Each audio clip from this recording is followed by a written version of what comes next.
बायंगी भूताबद्दल आता तुम्हाला बरेच माहिती झाली असेल, पण तसे नसेल तर माझी यापूर्वी प्रसिद्ध झालेली बायंगी भूत ही कथा तुम्ही जरूर ऐका, म्हणजे तुम्हाला बायंगी भूताची संपूर्ण माहिती मिळेल आणि त्यानंतरच ही कथा ऐका.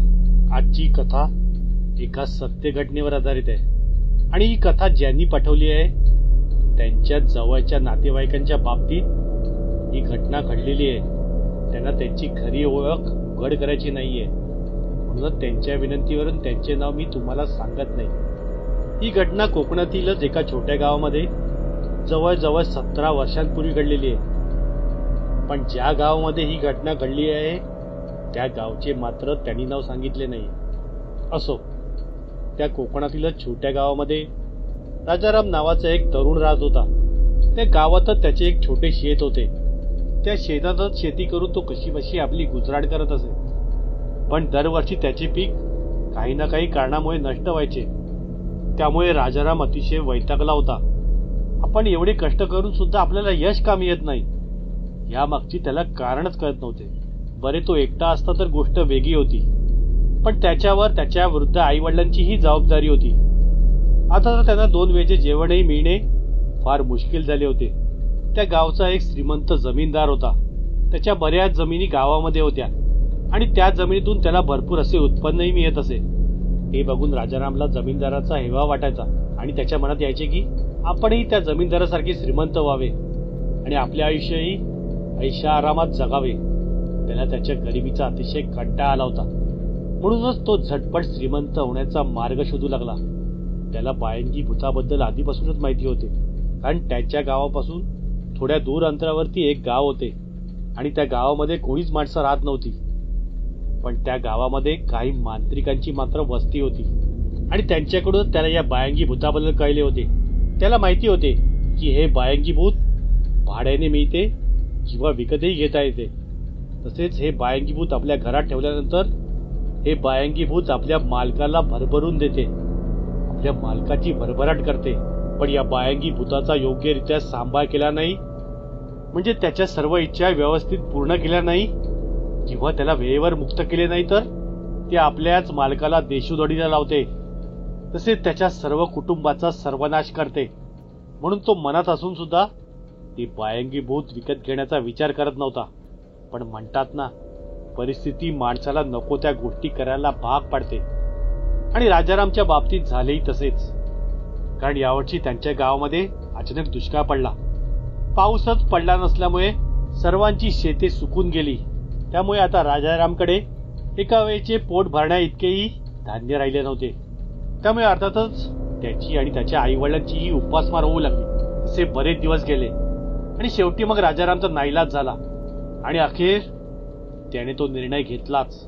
मग राजारामने ठरवले की आपल्याला जर जिवंत राहायचं असेल, हे बायंगी भूत विकत घेण्या वाचून आपल्याकडे दुसरा पर्याय नाही.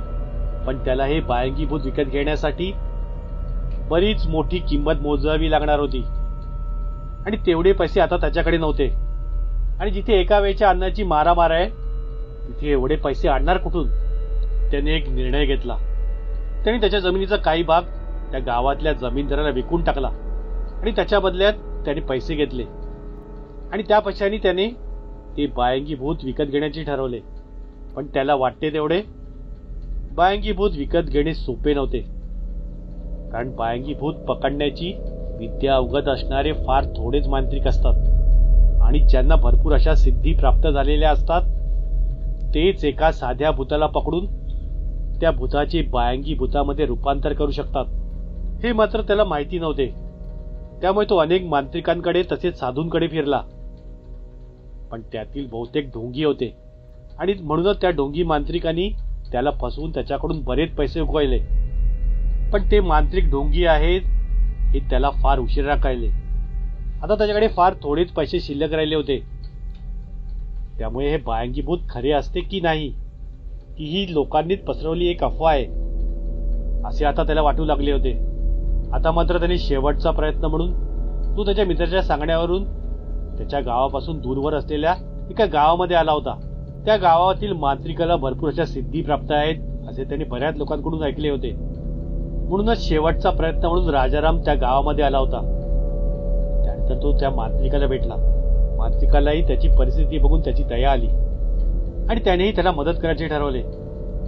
त्यानंतर तो राजारामला म्हणाला, हे बघ, मी तुला हे बायंगी भूत भाड्याने देईन, पण तुला त्याच्या बदल्यात मला 10,000 रुपये द्यावे लागतील. आणि दुसरी गोष्ट म्हणजे जे जे मी तुला सांगेन त्याप्रमाणे तुला सर्व काही करावे लागेल. मी सांगितलेल्या कुठल्याही गोष्टीला तू नकार देऊ शकत नाही, हे आधीच लक्षात ठेव. ते सर्व ऐकून राजारामला धक्काच बसला आणि राजाराम आता विचार करू लागला, कारण त्याच्याजवळ आता शेवटचे 10,000 रुपये शिल्लक राहिले होते आणि तेही जर याला दिले तर, आणि हाही इतरांसारखाच ढोंगी निघाला तर. बराच विचार करून मग त्याने निर्णय घेतला, जे काय होईल ते होईल, शेवटी काय आपल्या नशिबात आहे तेच होणार, असे म्हणून त्याने त्या मांत्रिकाला 10,000 रुपये देऊन टाकले. त्यानंतर तो मांत्रिक त्याला म्हणाला, आता तुला एक गोष्ट करायची आहे. मी जिथे जिथे जाईन तू फक्त माझ्या पाठून ये, आणि जोपर्यंत मी थांबत नाही तोपर्यंत तूही थांबायचे नाही. तू माझ्या पाठूनच चालत राहायचे आणि रस्त्याने चालत असताना मला एकही प्रश्न विचारायचा नाही किंवा तोंडातून कुठलाही आवाज काढायचा नाही. असे म्हणून तो मांत्रिक तिथून निघाला. राजारामही काहीच न बोलता त्याच्या मागोमाग चालू लागला. असे चालता चालता ते समुद्राच्या किनाऱ्यावरती आले. त्यानंतर मग ते नारळाच्या झाडाजवळ आले. त्यानंतर तो मांत्रिक अचानक एका नारळाच्या झाडाजवळ थांबला आणि त्यानंतर त्याने राजारामला सांगितले, आपल्याला या झाडाखालीच 7 दिवस थांबायची आहे आणि आपल्याला एका भूताला पकडून त्याला या नारळाच्या झाडामधल्या नारळामध्ये कैद करायची आहे. आणि या प्रक्रियेसाठी मला 7 दिवस लागणार आहेत, पण हे 7 दिवस तुलाही माझ्याबरोबर थांबावं लागेल, तेही रात्रंदिवस. कारण या बायंगी भूताचा तूच मालक आहेस हे त्याला कळले पाहिजे, म्हणजे त्या भूताने तुला ओळखले पाहिजे. त्यासाठी तू माझ्या सतत पुढे राहायचे आहे, म्हणजे ते बायंगी भूत तुला आपला मालक मानेल. आणि घाबरू नकोस, मी तुझ्या पाठीच थांबेन. ते ऐकून राजाराम आधी घाबरला, पण नंतर राजारामने त्याचे म्हणणे मान्य केले, कारण त्याच्यापुढे दुसरा पर्यायच नव्हता. मग तो मांत्रिक आणि राजाराम दोघेही त्या झाडाखाली बसले आणि मग तो मांत्रिक तोंडाने मंत्र म्हणत आपली साधना करू लागला. राजाराम त्याच्या पुढे बसला होता. त्यानंतर हळूहळू रात्र झाली आणि मग मध्यरात्र उलटून गेली. तो मांत्रिक अजूनही आपली साधना करतच होता. त्यानंतर अचानक त्या मांत्रिकाने डोळे उघडले आणि मग खुणेनेच राजारामला त्याच्या पाठून यायला सांगितले. त्यानंतर मग काही अंतर चालून गेल्यानंतर तो मांत्रिक एका दुसऱ्या नारळाच्या झाडाखाली थांबला आणि मग तोंडाने आपले मंत्र म्हणू लागला. त्यानंतर मग काही वेळाने तो अचानक थांबला आणि मग तो राजारामला म्हणाला, हे बघ, या समोरच्या नारळाच्या झाडावरती बरीच वर्षे एक भूत राहत आहे आणि हेच भूत बायंगी भूत बनण्यास योग्य आहे. तेव्हा या नारळाच्या झाडावरच्या भूताला आपल्याला कैद करावे लागेल आणि या प्रक्रियेसाठी आपल्याला 7 दिवस लागतील. तेव्हा 7ही दिवस तुला आता माझ्यावर थांबावे लागेल, हे लक्षात ठेव. आणि मला सोडून एक क्षणभरही तू कुठेच जायचे नाही, हेही लक्षात ठेव. आणि या 7 दिवसात तू अन्नाचा एकही कण ग्रहण करायचा नाहीस. राजारामने त्या मांत्रिकाचे सर्व म्हणणे मान्य केले. त्यानंतर 7 दिवस रात्रंदिवस तो मांत्रिक साधना करत होता आणि मंत्र उच्चारण करून त्या नारळाच्या झाडावरच्या भूताला तो बायंगी भूत बनवण्याची प्रक्रिया करत होता. असेच मग 6 दिवस निघून गेले. राजारामही अन्न पाणी न मिळाल्यामुळे आता फार थकला होता. त्यानंतर 7वा दिवस उजाडला. 7व्या दिवशी मग मध्यरात्र उलटल्यानंतर तो मांत्रिक राजारामला म्हणाला, हे बघ, त्या नारळाच्या झाडावरच्या भूताचे मी आता बायंगी भूतामध्ये रूपांतर केले आहे आणि त्या बायंगी भूताला आपण जे पहिले नारळाचे झाड बघितले होते त्या नारळाच्या झाडाच्या एका नारळामध्ये कैद केले आहे. आता हे बायंगी भूत तुलाच आपला मालक मानते आहे. तेव्हा तुला आता या नारळाच्या झाडावरती चढावे लागेल आणि तुलाच ज्या नारळामध्ये ते बायंगी भूत आहे तो नारळ काढावा लागेल. ते ऐकूनच राजाराम अतिशय घाबरला, पण नंतर मांत्रिकाने समजावले की हे काम तुलाच करावे लागेल, कारण तूच या बायंगी भूताचा मालक आहे. तेव्हा तुलाच या झाडावरती चढावे लागेल. आणि दुसरी गोष्ट म्हणजे तुला या बायंगी भूताशी थोडा वेळ बोलावे लागेल, कारण त्याने तुझाच आवाज पहिला ऐकला पाहिजे. तरच ते बायंगी भूत तुला आपला मालक समजेल. कारण या बायंगी भूताचा एक नियम आहे, जो पहिला माणूस त्याच्याशी बोलतो त्यालाच ते आपला मालक मानते, दुसऱ्या कोणालाही नाही, हे लक्षात ठेव. म्हणूनच तुला या नारळाच्या झाडावरती चढून तो नारळ काढावा लागेल. तेव्हा पटापट जा आणि तो नारळ काढ. 7 दिवस अन्न पाणी न ग्रहण केल्यामुळे राजाराम फार अशक्त झाला होता. शेवटी कशीबशी आपली सर्व शक्ती पणाला लावून तो त्या नारळाच्या झाडावरती कसाबसा चढला आणि मग त्या नारळाजवळ पोचला. त्याला आधी तो नारळ सामान्य वाटला, म्हणून त्याने सहज त्याला प्रश्न विचारला, तू तू तू कोण आहेस? त्यानंतर त्याला धक्काच बसला, कारण त्या नारळातून उत्तर आले, माझे नाव मिलिंद. माझा इथेच समुद्र किनाऱ्यावरती बुडून मृत्यू झाला होता. तेव्हापासून मी नारळाच्या झाडावरती राहत होतो. पण तू या नारळामध्ये मला कैद केलेस, तेव्हा तूच माझा मालक आहेस. तू न सांगता तुझ्या मी सर्व इच्छा पूर्ण करेन. पण एक गोष्ट मात्र लक्षात ठेव, मी तुला जे जे सांगेन तेथे तू मला दररोज आणून दिले पाहिजेस. आणि तुझे काम झाल्यानंतर मला मुक्त करायचे आहे हे लक्षात ठेव. राजारामला तर हे सर्व काही स्वप्नच वाटत होते. त्याच्या डोळ्यांवरती विश्वासच बसत नव्हता. एक निर्जीव असा नारळ आपल्याबरोबर माणसासारखा बोलतोय. जसे काही आपण एखाद्या मोबाईलवरून बोलतो त्याप्रमाणे तो नारळ एका माणसाच्या आवाजात त्याच्याशी बोलत होता. त्यानंतर त्या बायांगी भूताने राजारामला बऱ्याच गोष्टी करायच्या सांगितल्या. राजारामही त्या सर्व गोष्टी लक्षपूर्वक ऐकत होता. पण तो मनातून अतिशय खुश होता, कारण त्याला आता माहिती होते की लवकरच त्याचे आता संपूर्ण आयुष्य बदलणार होते. आणि तो या आनंदात होता. त्यानंतर तो नारळ घेऊन तो त्या झाडावरून खाली उतरला आणि मग तो मांत्रिकाजवळ गेला. त्यानंतर तो मांत्रिक त्याला म्हणाला, हे बघ, आता तू या भूताचा मालक झालायस. तेव्हा हे बायंगी भूत तुझ्या घरामध्ये जोपर्यंत राहील तोपर्यंत तुझी भरभराट होईल. आणि हे बायंगी भूत जे जे सांगेल ते त्याला आणून दे, नाहीतर परिणाम वाईट होतील. त्यानंतर त्या मांत्रिकाने आणखीनही राजारामला सूचना केल्या. राजारामनेही त्या लक्षपूर्वक ऐकल्या. आणि त्यानंतर तो मांत्रिक तिथून निघून गेला. आणि मग राजारामही आपला नारळ घेऊन आपल्या घरी आला. त्यानंतर त्याने त्या मांत्रिकाने सांगितल्याप्रमाणे घराच्या कोपऱ्यात एक स्वच्छ जागेवरती तो नारळ ठेवला आणि त्या नारळाच्या भोवती एका छोट्या आकाराचे देऊळ बनवले. त्या मांत्रिकाने राजारामला सांगितले होते की या बायंगी भूताला तू एका मित्रासारखेच वागव. त्याला गुलाम समजण्याची चूक मात्र अजिबात करू नकोस. तसंच हे बायंगी भूत जे जे मागेल त्यावेळी तेथे आणून दे. त्याच्या सर्व इच्छा तू पूर्ण कर, म्हणजे त्याच्या सर्व इच्छा पूर्ण झाल्यानंतर तेही तुझ्या सर्व इच्छा न सांगता पूर्ण करेल. राजारामही मांत्रिकाने सांगितल्याप्रमाणे तंतोतंत करत होता. दररोज जे जे ते बायंगी भूत मागेल तिथे तो आणून देत होता आणि त्या मांत्रिकाने सांगितलेल्या सर्व सूचनांचे तो पालन करत होता. ते बायंगी भूत दररोज वेगवेगळ्या प्रकारचे पदार्थ मागत, जसे काही कधी मटण, दारू, मच्छी असे विविध प्रकार ते बायंगी भूत मागत असे. त्यानंतर बायंगी भूत घरात ठेवल्यापासून राजारामची आता भरभराट होऊ लागली. सर्वत्र दुष्काळ असून सुद्धा त्याच्या पडीक जमिनीवरती नवीन पीक आता उगवले होते. पण गावच्या इतरांच्या जमिनी मात्र दुष्काळाने मात्र कोरड्याच राहिल्या होत्या. त्यांच्या जमिनीत धान्याचा एकही कण पिकत नव्हता. त्यामुळे गावातले सर्वजण त्याचे भरलेले शेत बघून आश्चर्य करत होते. पण राजारामलाही आता ते कळले होते, म्हणून त्याचा कोणालाही संशय येऊ नये म्हणून तो आपल्या जमिनीवरती जायचा आणि त्या जमिनीत काम करण्याचे नाटक करत राहायचा, जेणेकरून लोकांना वाटावे नवीन तंत्रज्ञानाचा उपयोग करत आहे म्हणून त्याच्या जमिनीत धान्य पिकत आहे. आणि अर्थातच त्याची ही युक्ती यशस्वी ठरली, कारण लोकांनाही तसेच वाटत होते की राजारामने काही नवीन तंत्रज्ञान अवगत केले असून म्हणून त्याच्या जमिनीत पीक येत आहे. त्यानंतर ही बातमी गावच्या जमीनदाराकडे पोहोचली. त्याच्याही जमिनीत दुष्काळामुळे काहीच पीक येत नव्हते. त्यानंतर एके दिवशी तो जमीनदार राजारामला म्हणाला, हे बघ, गावातल्या सर्व जमिनी दुष्काळामुळे कोरड्या पडल्यात. तुझी जमीन सोडून कुणाच्याही जमिनीत अजिबात पीक येत नाही. तेव्हा तू तुझ्या जमिनीत कुठल्या तंत्रज्ञानाचा वापर करत आहे ते मला सांग, म्हणजे मीही ते तंत्रज्ञान अवगत करेन आणि मग माझ्या कोरड्या जमिनीतही शेत पिकेल आणि मग मी बाकीच्या गावकऱ्यांना सांगेन, म्हणजे आमच्या सर्वांची ही शेते तुझ्या शेतासारखी बहरतील. त्यानंतर राजाराम त्याला म्हणाला, मला माफ करा, ते मी तुम्हाला अजिबात सांगू शकत नाही. असे म्हणून राजारामने त्याला काहीच सांगितलं नाही. त्यानंतर राजारामने काही दिवसांनी संपूर्ण धान्य घेऊन बाजारात चढ्या भावाने विकून टाकले.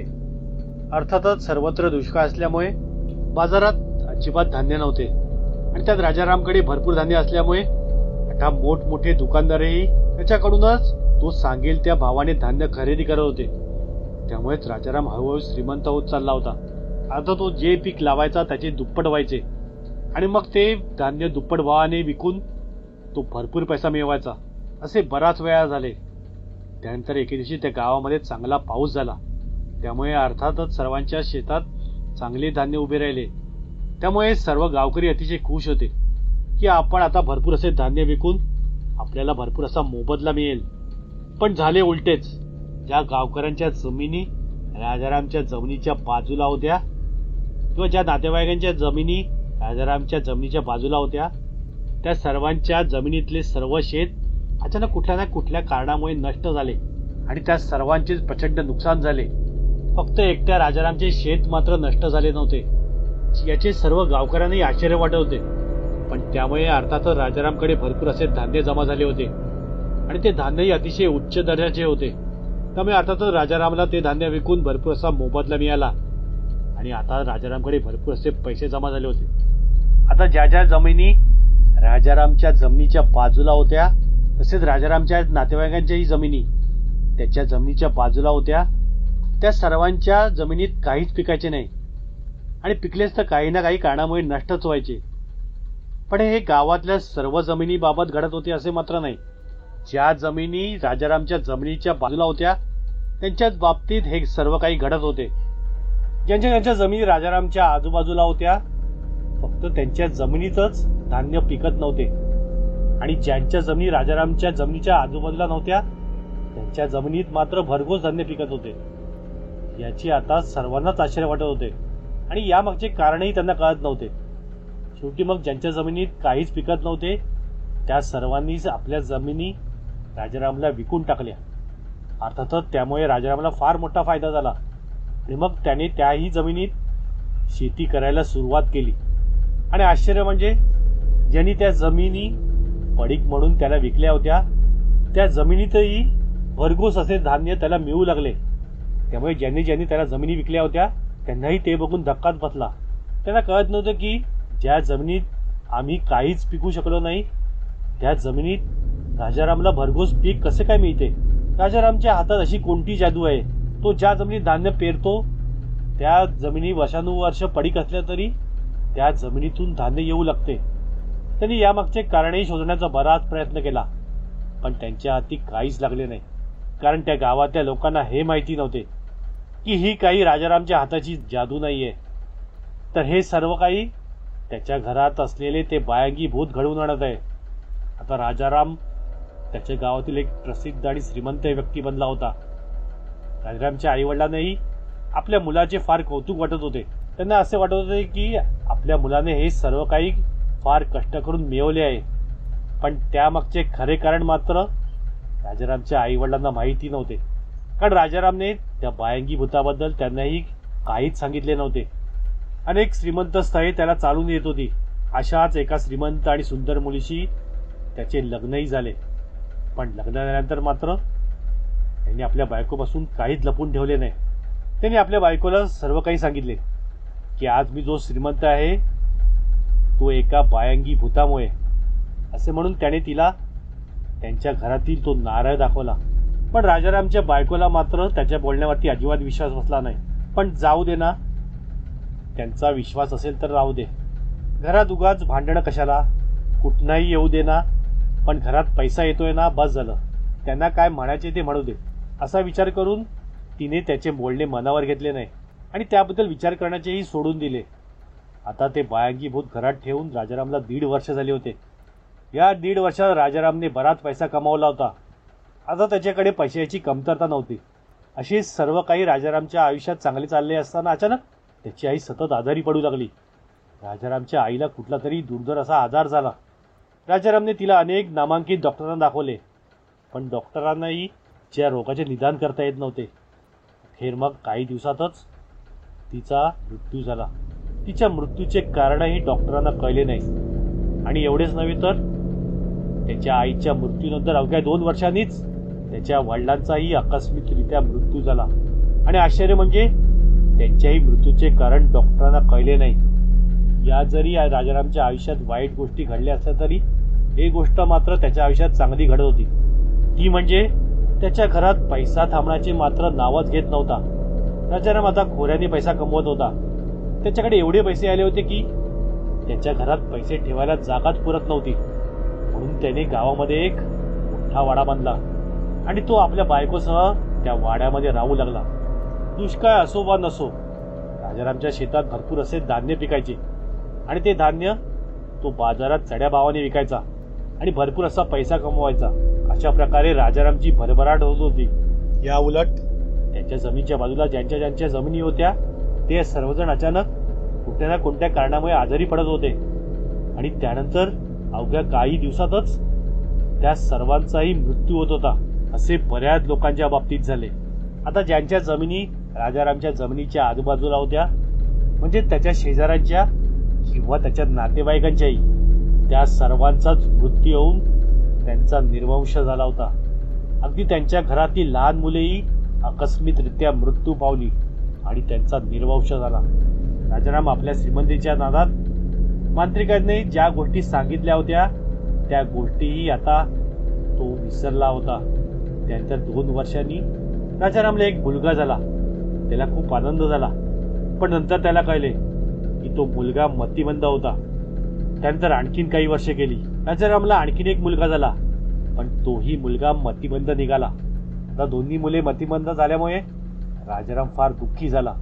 तरीही त्याने कसेबसे स्वतःला सावरले आणि आपल्या कामामध्ये गुंतवले. पण त्याला हे माहीत नव्हते की ही तर सुरुवात होती. अजून बरेच काही त्याच्या आयुष्यात घडायचे बाकी होते. त्याची बायकोही आता हळूहळू आजारी पडू लागली होती. आता ते बायांगी भूत राजारामच्या घरात आणून बरोबर 6.5 वर्ष झाली होती आणि या 6.5 वर्षात राजारामचे संपूर्ण आयुष्य बदलले होते. रंकाचा तो राव झाला होता. पण असे असले तरी राजारामच्या व्यक्तिगत जीवनात मात्र वाईट गोष्टी घडत होत्या. राजारामच्या जीवनात जरी वाईट गोष्टी घडत असल्या तरी एक गोष्ट मात्र त्याच्या आयुष्यात चांगली घडत होती. ती म्हणजे त्याच्या घरात येणारा अपार पैसा. तो पैसा मात्र थांबण्याचे नावच घेत नव्हता. सतत कुठल्या ना कुठल्या कारणाने त्याला पैसा मिळतच होता. त्यामुळे त्याला पैशाची आता अजिबात कमतरता नव्हती. त्याच्या 7 पिढ्या बसून खातील एवढा पैसा त्याने 6.5 वर्षात कमावला होता आणि या पैशाच्या जोरावर त्याने त्याहून अधिक गावातल्या जमिनी खरेदी केल्या होत्या. पण असे असले तरी तो सुखी मात्र नव्हता, कारण त्याची दोन्ही मुले मतिमंद झाली होती आणि त्याची आजारी असलेली पत्नीही आता वेड्यासारखी वागू लागली होती. ती सतत तिच्या मुलांना मारहाण करायची, त्यांना शिव्या द्यायची. तसेच रस्त्यावरची कुत्र्याची पिल्ले घरात आणून ठेवायची आणि त्यांना स्वतःच्या ताटामध्ये जेवायला घालायची आणि स्वतःही त्याच ताटामध्ये जेवायची. तसेच रात्रंदिवस एका प्रेताप्रमाणे घराच्या अंगणामध्ये झोपून राहायची. तीही डोळे उघडे ठेवून. ती डोळे बंद करून अजिबात झोपायची नाही. असे कित्येक तास ती घराच्या बाहेर असलेल्या अंगणामध्ये जमिनीवरती झोपून राहायची आणि तिला उठवण्याचा प्रयत्न केला तरी ती अजिबात उठायची नाही. तिला बघून लोकांना असे वाटायचे की जणू काही तिचा प्राणच गेलाय आणि तिचे प्रेतच दारामध्ये पडले आहे. या दररोज घडणाऱ्या गोष्टीला राजाराम अतिशय वैतागला होता की आपल्या घरात पैसा तर येतोय, तरी आपल्या खाजगी आयुष्यात मात्र चांगल्या घटना का घडत नाहीये? आपल्या घरात दुःख काय आहे? या मागचे कारण मात्र त्याला कळत नव्हते. आपण कदाचित कुठेतरी काहीतरी चूक तर केली नाही ना, असे त्याच्या मनाला सतत वाटायचे. पण कोणती चूक हे मात्र त्याला कळत नव्हते. अशीच 8 वर्षे निघून गेली. राजाराम पैशाने जरी सुखी झाला होता तरी दुःखाने मात्र त्याची पाठ अजूनही सोडली नव्हती. या 8 वर्षात राजारामच्या घरी पैसा येण्याचे मात्र थांबले नव्हते. पण ज्यांच्यासाठी त्याने तो पैसा कमावला होता ते मात्र त्याच्याजवळ राहिले नव्हते, कारण त्याचे दोन्ही मतिमंद मुलगे या वर्षात मृत्युमुखी पडले होते आणि त्याची पत्नी आता ठार वेडी झाली होती. एवढ्या वर्षात राजारामने त्याच्या 10 पिढ्या बसून खातील एवढा पैसा कमावला होता, पण त्याचा आता काहीच उपयोग नव्हता. आता राजारामने त्या गावच्या संपूर्ण जमिनी विकत घेतल्या होत्या, त्यामुळे तो गावचा जमीनदार बनला होता. आता राजारामला चिंता वाटू लागली की आपण आपल्या आयुष्यात भरपूर पैसा कमावला, पण आपला निर्वंश झाला. आता आणखीन कोणासाठी पैसे कमवायचे? आपली मुले तर या जगामध्ये नाहीच आहेत आणि आपली बायकोही ठार वेडी झाली आहे. त्यामुळे आणखीन पैसा कमवून आपल्याला काय करायचे? म्हणूनच राजारामने त्या बायांगी भूताला नारळातून मुक्त व्हायला सांगितले. पण त्या बायांगी भूताने त्याच्या घरातून जाण्यास स्पष्टपणे नकार दिला. उलट त्या बायांगी भूताने त्याला सांगितले की एवढ्या वर्षात मी तुला अनेक वेळा सांगितले की मला मुक्त कर, मला मुक्त कर, पण तू मला मुक्त केले नाहीस. आता मी तुझ्या घरातून अजिबात जाणार नाही. आता हेच माझे घर आहे, हेच माझे घर आहे. मी आता तुझ्या बरोबर तू मरेपर्यंत राहणार. मी आता तुला सुखाने जगू पण देणार नाही आणि मरू पण देणार नाही. हे ऐकून राजारामला धक्काच बसला. त्याला काय करावे ते कळेना. त्या मांत्रिकाने राजारामला आधीच कल्पना दिली होती की जास्त लोभ धरू नकोस, नाहीतर तुझा सर्वनाश होईल. हे त्या मांत्रिकाने त्याला सांगितले होते. पण राजारामला पैशाची हाव सुटली होती. म्हणून त्यांनी शेवटचा उपाय म्हणून त्यांनी त्या मांत्रिकाला शोधण्याचा खूप प्रयत्न केला. अखेर खूप प्रयत्नानंतर त्यांनी त्या मांत्रिकाला शोधून काढलं. आणि त्यानंतर तो त्या मांत्रिकाला म्हणाला, बाबा, हे बायंगी भूत तुम्ही परत घ्या. हे बायंगी भूत मी तुमच्याकडून 8 वर्षापूर्वी भाड्याने घेतले होते. तीच आता मी तुम्हाला परत करायला आलोय. कृपा करून ते परत घ्या. त्यानंतर त्या मांत्रिकाने ज्या नाऱ्यामध्ये ते बायंगी भूत होते त्या नाऱ्यावरती हात ठेवला आणि काही वेळाने पटकन आपला हात बाजूला केला. आणि त्यानंतर तो मांत्रिक रागारागाने राजारामकडे बघू लागला. त्यानंतर तो मांत्रिक त्याला सांगू लागला की हे बायंगी भूत विकत किंवा भाड्याने घेता येते, पण तेही काही वर्षाच्या कालावधीसाठी. हे बायंगी भूत तुमच्या घरामध्ये ठेवले असता तुमच्या मनातल्या सर्व इच्छा पूर्ण करते, तुमची भरभराट करते. तुमच्या घरात खोऱ्याने पैसा येतो. पण तुला माहिती आहे का, हे बायंगी भूत तो पैसा काही स्वतः निर्माण करत नाही, तर ते तुमच्या जवळच्या शेजाऱ्यांच्या किंवा नातेवाईकांच्या हक्काचा पैसा, त्यांची संपत्ती किंवा त्यांचे नशीब तुम्हाला आणून देते. आणि त्याच्यामुळे तुमची भरभराट होते. पण याच्या उलट तुमच्या शेजाऱ्यांच्या किंवा नातेवाईकांच्या जीवनात दुर्भाग्य पसरते. त्यांच्या घरात सतत आजारपण तसेच मृत्यूचे थैमान सुरू राहते. त्यांच्याकडे असलेला सर्व पैसा संपतो आणि शेवटला त्यांची सर्व पिढी संपून त्यांचा निर्वंश होतो. म्हणजे हे बायंगी भूत तुम्ही जितकी वर्षे घरामध्ये ठेवाल तितके तुम्ही श्रीमंत व्हाल, पण तेवढे तुमचे नातेवाईक आणि शेजारी पाजारी गरीब होत जातील. आणि हे सर्व काही बायंगी भूतच घडवून आणते. त्याची वेळ झाल्यानंतर, म्हणजे त्याचा कालावधी संपल्यानंतरही आपल्या घरामध्ये ठेवले असता आपल्या घरातल्या व्यक्ती सतत कुठल्या ना कुठल्या आजाराने आजारी पडतात किंवा त्यांना कुठले तरी मानसिक आजार होतात. आणि शेवटी मग त्यांचाही गोडरित्या मृत्यू होतो. जी आपल्याला 7 पिढ्या बसून खातील एवढा पैसा मिळतो, पण ज्यांच्यासाठी तो पैसा कमावला ते मात्र जिवंत राहत नाहीत. म्हणजे ज्याच्याकडे ते बायंगी भूत आहे तो माणूस निर्वंश होतो. तुझ्या बाबतीतही तेच घडले. ते सर्व ऐकून राजारामला अतिशय दुःख झाले. आणि त्यानंतर मग त्याने मांत्रिकाने सांगितल्याप्रमाणे त्या बायंगी भूताला मुक्त केले. आणि त्यानंतर ते बायंगी भूत त्या मांत्रिकाच्या शरीरामध्ये शिरले.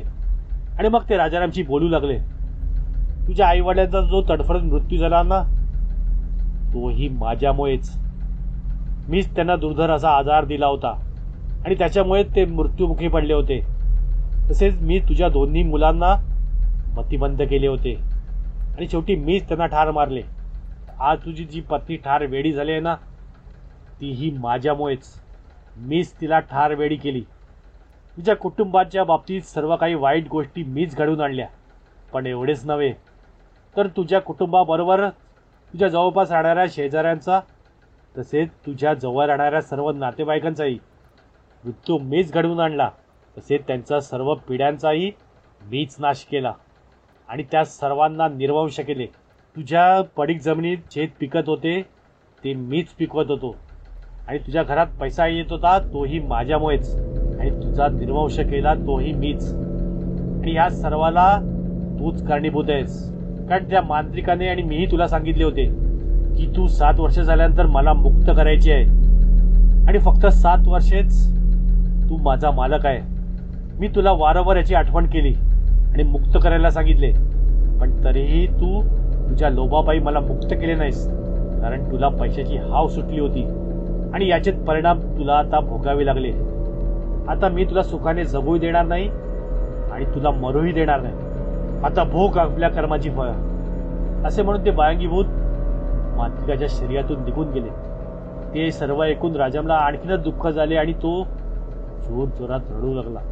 बायंगी भूत हे 7 वर्ष भाड्याने किंवा विकत घेता येते, पण या 7 वर्षात जर आपण त्याला मुक्त केले नाही तर हेच भयंगी भूत आपल्याला देशोधडी द्यायला होते आणि आपला सर्वनाश करते. म्हणूनच या भयंगी भूताला आपले नुकसान करण्याच्या आधीच त्याला मुक्त करायचे असते. म्हणूनच जे लोक हे भयंगी भूत विकत घेतात ते काही महिन्यांसाठी किंवा जास्तीत जास्त 1 वर्षासाठी भाड्याने घेतात आणि जे लोक 7 वर्षासाठी हे भयंगी भूत आपल्याकडे ठेवतात ती कोणी सामान्य माणसे नसतात. एखादी सिद्ध प्राप्त केलेली व्यक्तीच 7 वर्षासाठी हे भयंगी भूत आपल्याकडे ठेवू शकते.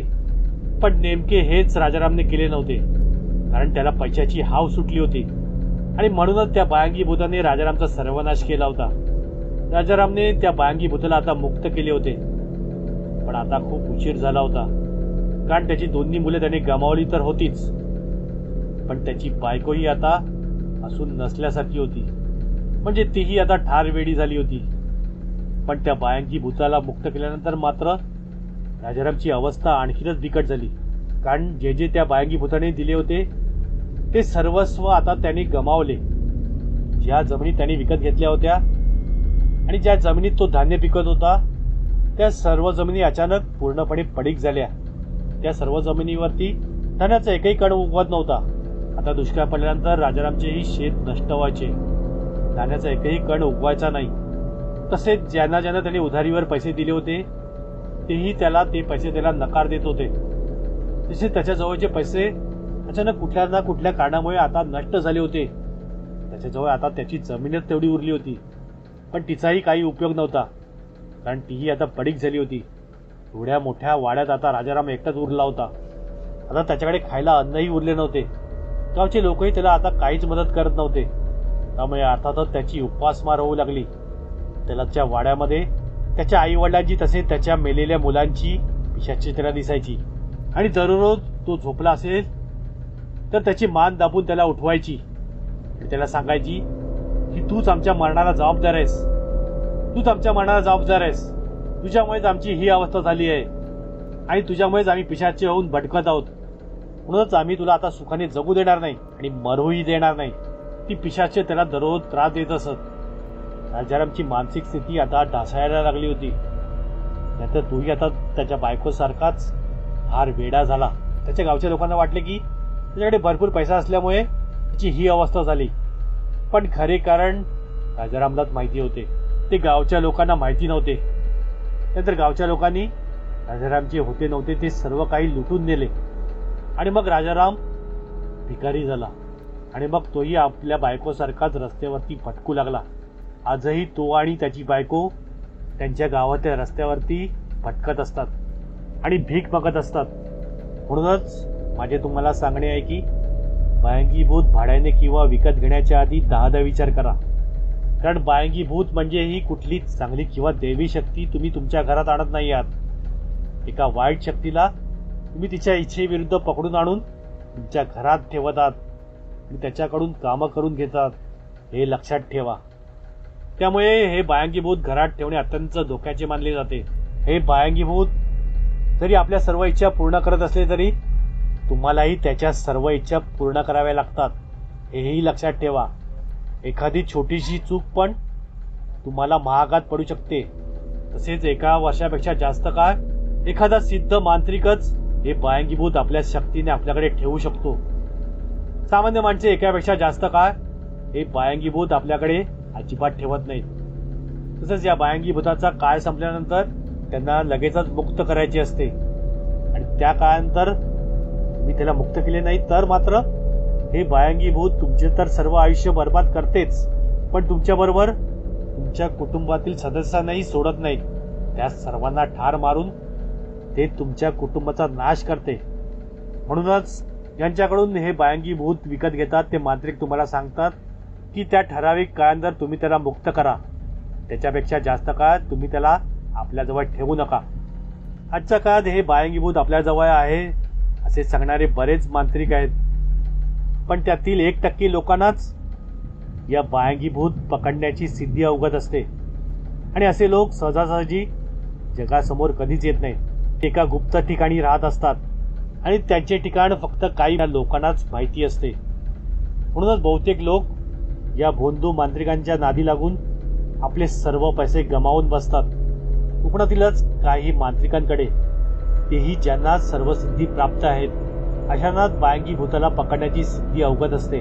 त्यामुळे अर्थातच हे बायंगी भूत मिळणेही तुमच्या नशिबावरती अवलंबून असते.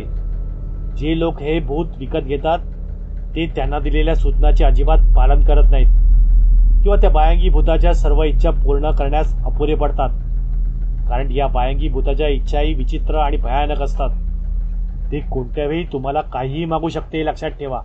त्यामुळे त्याच्या इच्छा पूर्ण करणेही अतिशय कठीण काम असते. तसेच या बायंगी भूताला तुम्ही एक नोकर म्हणून नाही तर एका मित्राप्रमाणे सांभाळायचे असते. तसेच हे बायंगी भूत ज्या ठिकाणी ठेवतात ती जागाही अत्यंत स्वच्छ ठेवायची असते. आणि हे सर्व काही तुम्ही योग्यरित्या केले तरच ते बायंगी भूत तुमच्यावरती कृपा करते. पण असे असले तरी बहुतेक लोक आपल्या लोभावाई या बायंगी भूताला वेळेवरती मुक्त करत नाहीत किंवा या बायंगी भूताच्या इच्छा पूर्ण करण्यास कमी पडतात किंवा दुसरी काही ना काहीतरी चूक करतात. आणि या चुकामुळेच हे लोक आपल्याबरोबरच आपल्या कुटुंबाचेही आयुष्य बर्बाद करून घेतात. आजवर या बायंगी भूतापायी अनेक लोकांनी आपले आयुष्य बर्बाद करून घेतले आहे आणि बऱ्याच लोकांनी आपले पैसेही गमावले आहेत. म्हणूनच झटपट श्रीमंत होण्याचा मार्ग हा कितीही सोपा असला तरी नियतीने आपल्या नशिबात जे लिहिले आहे ते मात्र आपण बदलू शकत नाही. जेव्हा माझी बायंगी भूताची पहिली कथा प्रसिद्ध झाली तेव्हा मला तुमच्या हजारो कॉमेंट्स आल्या आणि आजही येत आहेत. आता या कथेवरून आपल्याला बायंगी भूताची संपूर्ण माहिती मिळाली असेल असे मी समजतो. तसेच हे बायंगी भूत घेतल्यानंतर आपल्याला कोणती काळजी घ्यावी लागते हेही तुम्हाला या कथेद्वारे कळले असेल. आणि ती काळजी घेतली नाही तर त्याचे काय परिणाम होतात हेही तुम्हाला या कथेद्वारे कळले असतील. तसेच हे बायंगी भूत नेमके कुठे मिळते ते मला माहीत नाही. हे बायंगी भूत मिळण्यासाठीही तुमचे नशीब असावे लागते हे लक्षात ठेवा. म्हणूनच हे बायंगी भूत तुम्ही विकत घेण्याचा ठाम निश्चय केला असेल तर तुम्ही 10दा विचार करा आणि विकत घेतलेच तर राजारामने केली ती चूक तुम्ही अजिबात करू नका. नाहीतर तुमची ही अवस्था राजाराम सारखीच होईल.